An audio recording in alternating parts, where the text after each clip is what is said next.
Hello, my name is Femi Olubemiro. I am going to be taking the second part of the conversation that Amanda Trainer started about the LGBTQ communities within the context of culture. Now, she had talked about LGBTQ plus communities as a subculture, and she looked in particular at the American experience with that. Um, I will be going further to look about at LGBTQ communities as a counterculture, and we will look at the parts of the world where it functions as a counterculture. Now, she had indicated, or she had said in her presentation, that there seems to be a geographical disparity, and then that determines whether it is a counterculture or a subculture. And we'll look at that as we go on with our conversation. But by way of introduction, let us look at a broad definition of what we mean by counterculture.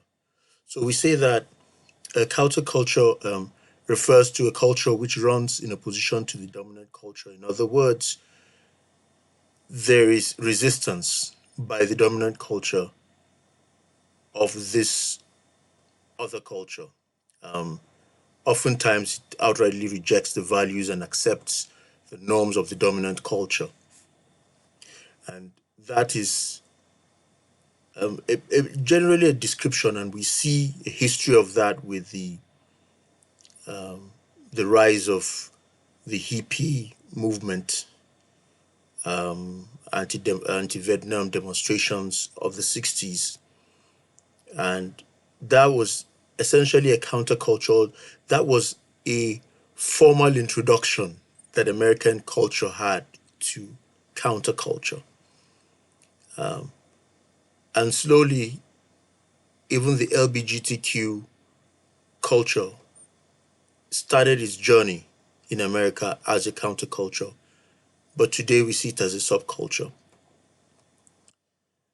So, a brief overview is that the LGBTQ community, as we said, oscillates between being a subculture and a counterculture depending on where you are. The current trend is almost entirely geographically based.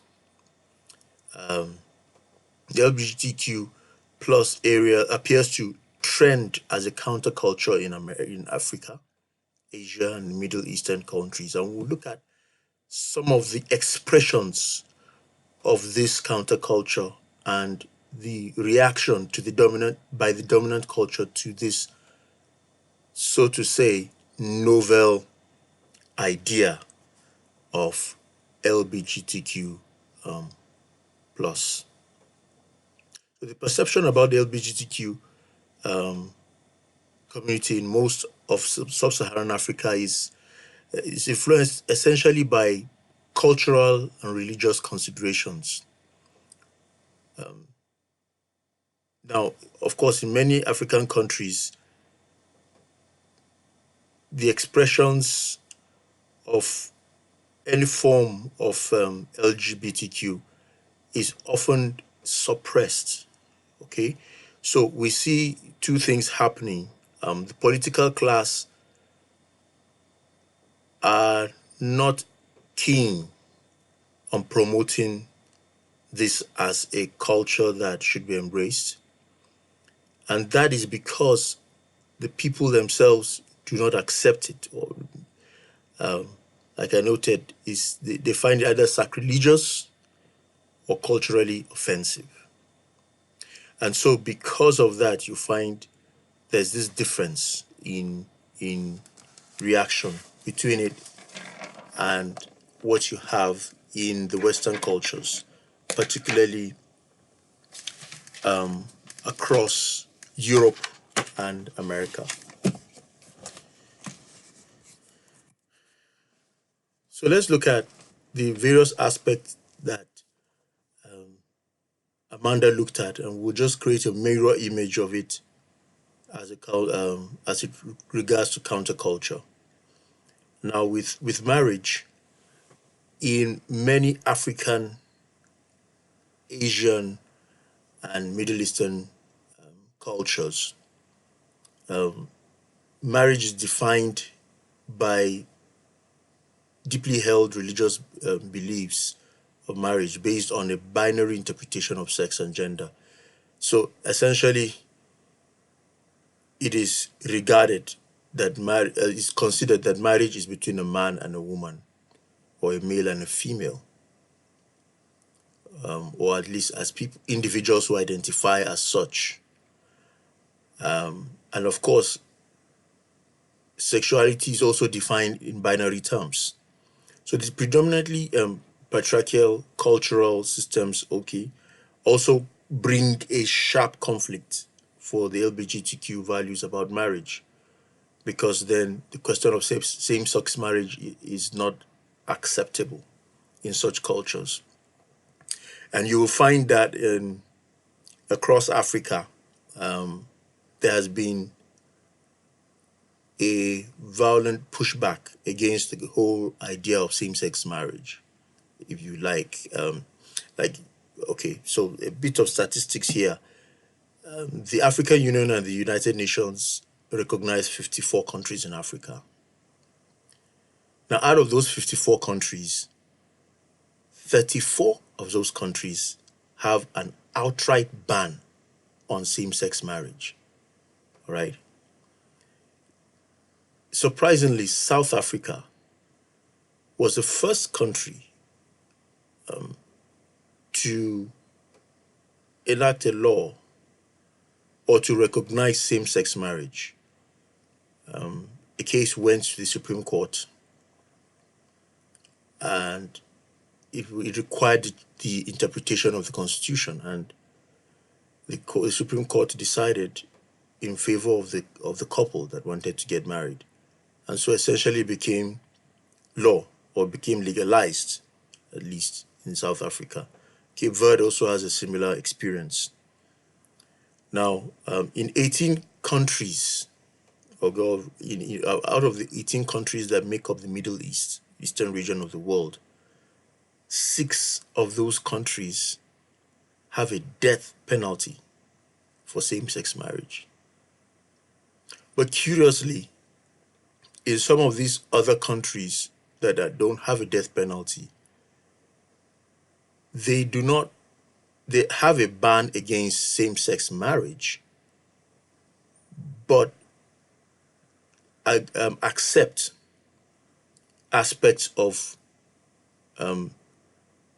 LGBTQ cultural expressions.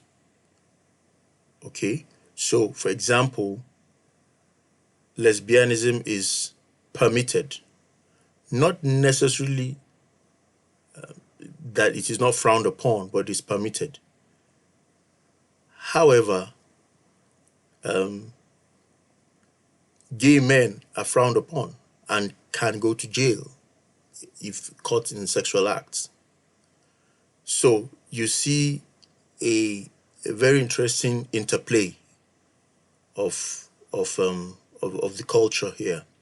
But ultimately, you then find out that in these countries, in all 18 countries, same-sex marriage is not allowed.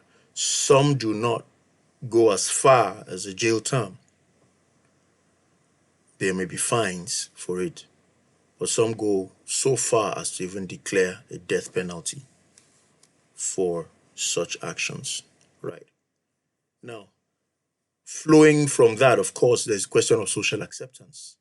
Now, while in a subculture, the actions of the minority culture are accepted by the dominant culture, in a counterculture setting, it is frowned upon. And so every action that is taken within the context of the cultural expressions of the counterculture is has to be done in defiance. All right. So the African, Asian, and Middle Eastern concept of society finds its root within the family structure. And the definition of family in these cultures is a very broad definition. Okay? So it is not limited to the nuclear family where you have father, mother, and children. You have a very expanded concept. So you have grandparents, you have uncles, you have aunties, you have cousins, you have nieces, nephews, and in some cases, even children who are fostered in the family are considered as part of the family. And so let me give an example. I come originally from the southwest of Nigeria, from the Yoruba tribe, right? And in my culture, things like marriage are such an important and integral part of life that when I was going to get married, I had to take my fiancée then to meet my uncles. And the purpose of that meeting was to build consensus. So if one uncle had said, "No, I don't like this girl, you can't marry her," then that wedding will not go on, or at the very best will be delayed until we can convince this person that she's a good person for me to marry. All right. And so you can then imagine that an individual who decides to declare to his family or her family that they're gay, or in whatever expression of the LGBTQ spectrum they fall in, for me, it would be confronting my father's 11 brothers. And you can imagine then that I probably would be thrown out of the family. But I said that to say that because there's a direct connection between family and society, where the village is the family, a rejection of one's family is by extension the rejection of one's community or society, as the case may be. And so your father disowns you, or your parents disown you, or your family disowns you, translates essentially to the whole community ostracizing you. And because of that, LGBTQ people find it difficult to be able to come out and declare who they are, or declare their sexuality or their gender as they choose to interpret it. So individuals who identify within the LGBTQ spectrum are often ostracized from their families, and because of the communal nature of society, find themselves stigmatized in the larger group. Of course, with the issue of jobs, there is already the running stigma with being gay within the society and the culture, right? So that is one. And that then flows into the question of the legality of even hiring somebody who is gay, or at least openly gay. Because where you have countries where you have a law already existing declaring that being gay is illegal, then hiring a person who is gay would be considered an illegal act. And so the fear of apprehension of repercussions, legal repercussions for employers, also then affects employability. Of course, then that translates to a lower or poorer social and economic position for people who are gay within such cultures. or at least who have come out to be openly so. Most times, people then revert to very covert expressions of being gay. We also see that in recent times there has been the clash as to whether gay rights are actually human rights.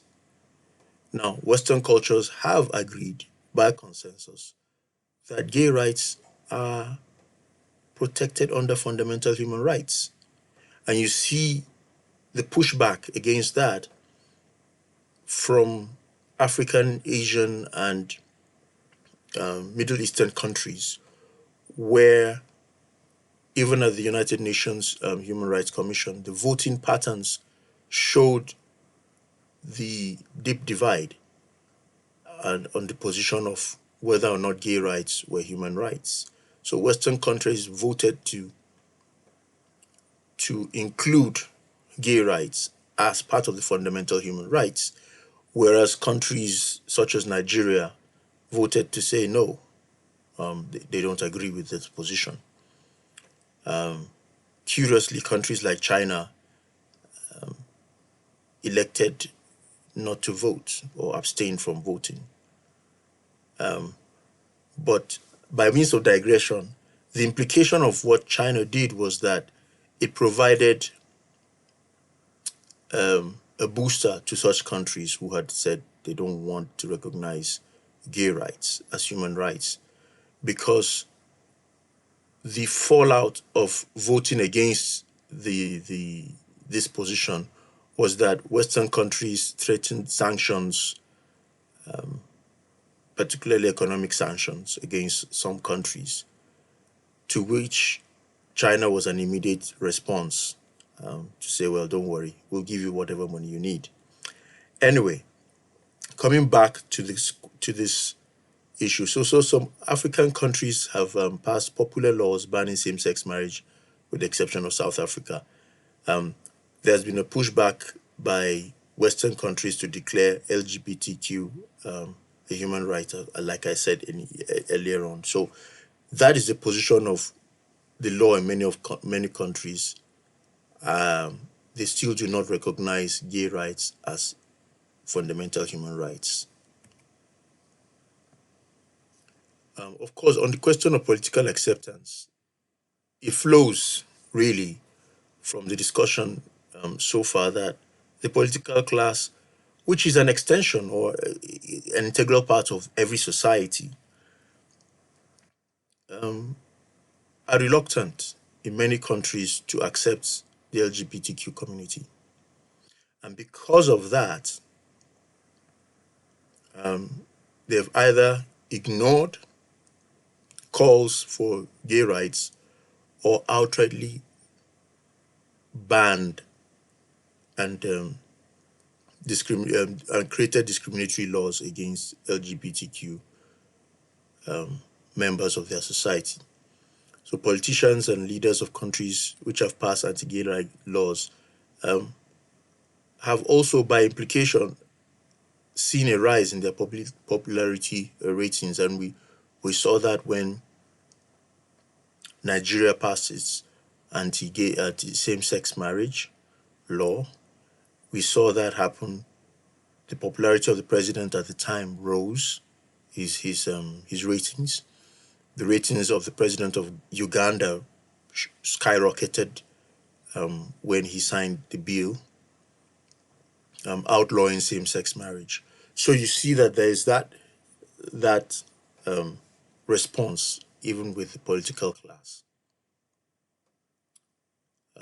I'd like us to pause and watch a video, and the video is there embedded in the presentation, and I will be uploading it also to Brightspace so we can watch that. But just to show what the situation is right now.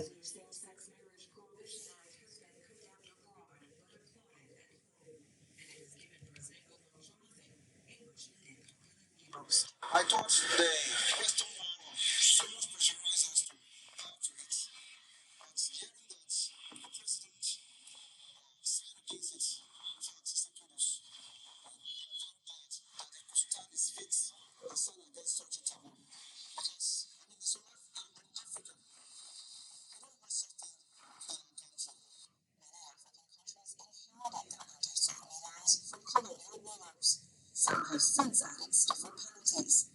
Uganda is waiting to see if its president will sign the anti-homosexuality bill passed by Parliament in December. Offenders could be imprisoned for life, and the bill also includes jail time for just providing services to those who are lesbian, gay, bisexual, or transgender, known as LGBT. Ugandan activists say they will fight the law. It's not going to change us from being LGBT, it's not going to change us from being gay, it's not going to stop us from speaking out, it's not going to stop us from showing our faces. Harassment and attacks against gays in Africa have surged over the past decade. Same-sex acts are illegal in 31 sub-Saharan countries. Actual enforcement varies widely, and the punishment ranges from years in prison to the death penalty. In South Africa, however, gay marriage and same-sex adoption are legal, and countries such as Mozambique and Botswana outlaw forms of discrimination based on sexual orientation. But gay men and women say discrimination and danger persist throughout Africa. Senegalese activist Sekou Laval.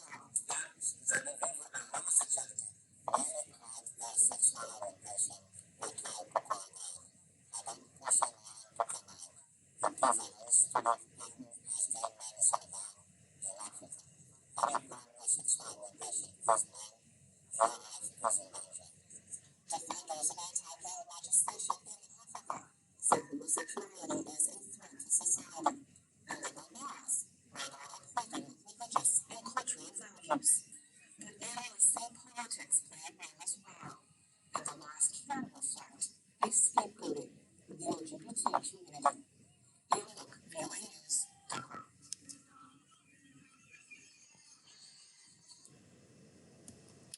All right.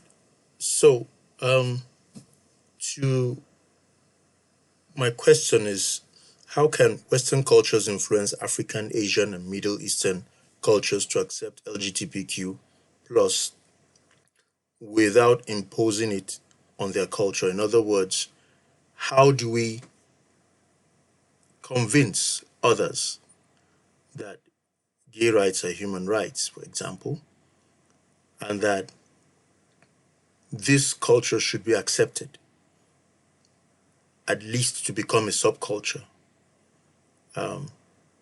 instead of constantly fighting it and keeping them on the fringes? And so I'd like to have some feedback from from this discourse that we've had. Thank you very much, and I hope that we'll have a robust conversation as we go on. There's a video at the end of this presentation that we would like you to watch, which just kind of wraps up all that Amanda and I have been talking about as far as being gay, and the expression either as a subculture or a counterculture. Thank you very much.